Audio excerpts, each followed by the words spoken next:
Blindness Seminar by Avery Ann Burkett, based on the novel Blindness by Jose Saramago. So the introduction. I found this book to be really boring because the start was super slow, and I'm typically not interested in books like that.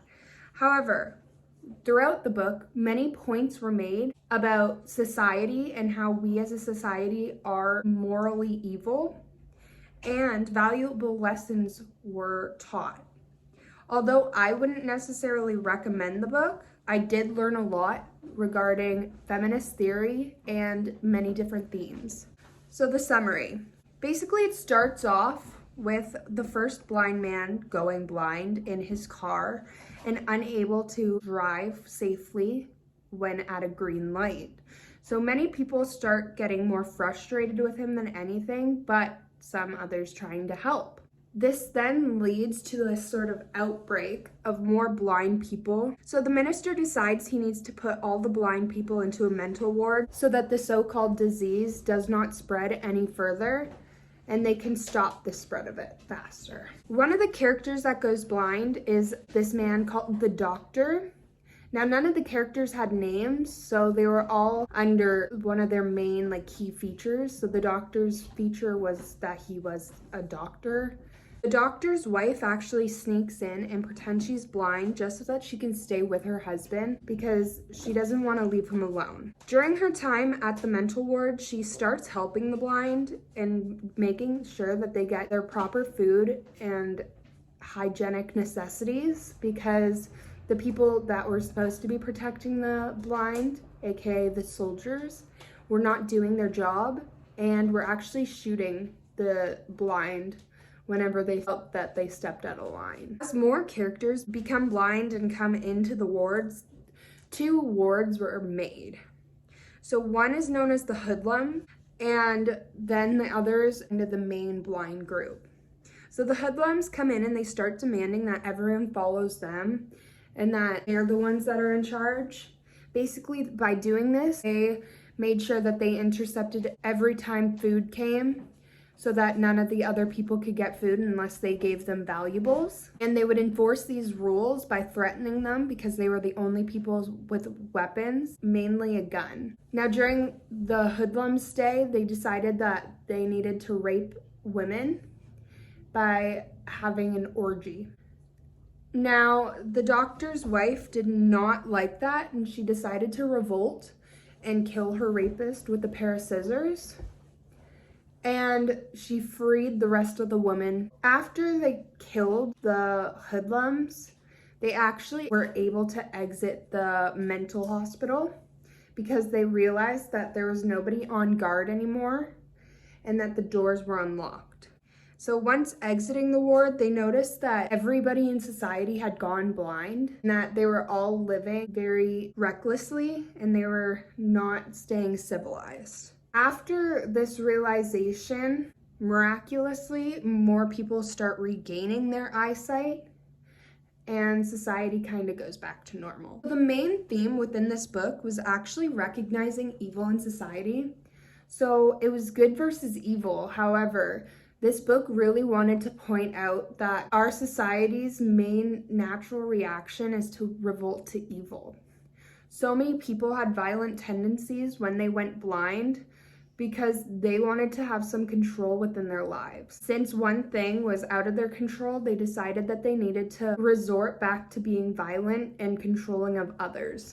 So some of the settings that actually really enforced this theme was the first blind man's house, where when he went blind, he had this guy drive him home and make sure that he was safe.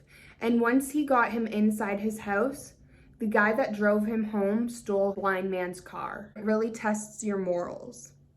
The second setting is the mental ward. That was kind of where the whole book was set. And then the third setting is the streets, and that's where you see everybody go blind at the end of the book. So an important symbol would actually be one of the teleprompter speakers. And that was kind of to represent the government and the higher power within mental ward, to show that the blind people were lesser than the seeing. Now, the literary theory that I saw the most within this book was feminism theory. Now, the reason why is because there was a really strong female role, and that was the doctor's wife. Now, one thing that really cemented her into this place is the fact that she killed her rapist. By killing her rapist, she really showed that she was the strong lead and she could take care of herself. So this book was really good at showing that a woman can be the hero too. After everything was said and done, she was actually able to become the main representative within the ward. It's also shown by the fact that she never lost her eyesight, and she used this only to help with the good. She was the really good role model within the whole book that had a bunch of evil within. And this is shown when she's getting food and hygienic necessities for the rest of the characters, because it shows her good morals. Well, the comparison that I decided to use was the comparison to Great Gatsby.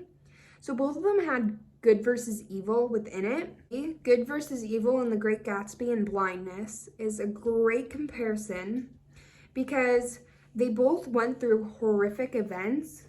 So one going through a tragedy of blindness, which shown a bunch of evil morals. And one quote that really shows it would be, "The blind thugs, if they were to come sniffing out hidden jewels." Saramago 151. So basically this is the part where the hoodlums are trying to steal everything and get a bunch of valuables from the other ward. And it just shows that they lost all sort of human decency after the tragedy of going blind. And that compares to The Great Gatsby because The Great Gatsby actually had a lot of love affairs. And within that, it really showed true colors. Gatsby never truly loved Daisy, and Daisy only really wanted to marry the money. She did not want Gatsby for him. And this is shown through the quote, "Please, Tom, I can't stand this anymore," Fitzgerald 103. Although Gatsby is getting frustrated with Daisy from having her not telling Tom that she loves Gatsby more than him, Daisy just truly cared about keeping the morale and having everybody being peaceful because she still wanted to butter Tom up so that she didn't have to get a divorce, so that she didn't lose her money. And I think that really shows that people have a real big tendency to act on greed and evil. And also another comparison would be the love interest between different classes. Gatsby was new rich and Daisy was traditional. So that shows a very big love interest difference. And also Tom and Myrtle. Myrtle was from a very, very poor class and Tom was at one of the highest. Now that compares to Blindness because a very, very young girl falls in love with a very old man, and that shows like two different classes. So in conclusion, although my book was not my favorite, valuable lessons were taught throughout the book, and from feminism theory to good versus evil, it covered a lot. I was able to learn a lot from it. So here's my works cited page. Here is where you would find my rubric. Thank you so much.